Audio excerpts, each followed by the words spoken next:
अस्सलाम वालेकुम दोस्तों, आप देख रहे हैं अजी डिश मास्टर और मैं हूं यूनुस हमदम। आज हम आपको 6 फुट की डिश पर 68 ईस्ट की ताज़ा तरीन अपडेट देंगे। मेरा इलाका है फैसलाबाद, पंजाब, पाकिस्तान। तो उम्मीद है आपको पसंद आएगी। पसंद आए तो शेयर कीजिए, लाइक कीजिए, सब्सक्राइब तो ज़रूर कीजिए। बेल के आइकन को बटन दबाएँ, आपकी उंगली को कुछ नहीं होगा, ये मेरा आपसे वादा है।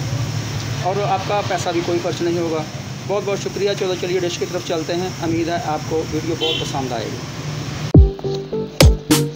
अस्सलाम वालेकुम दोस्तों, आप देख रहे हैं अजी डिश मास्टर और मैं हूँ यूनुस हमदम, आपका दोस्त यूनुस हमदम। उम्मीद है आप खैरियत से होंगे। आज हम आपको दिखाएंगे 68 डिग्री ईस्ट की अपडेट ताज़ा 6 फुट की डिश है मेरे घर पे लगी हुई। और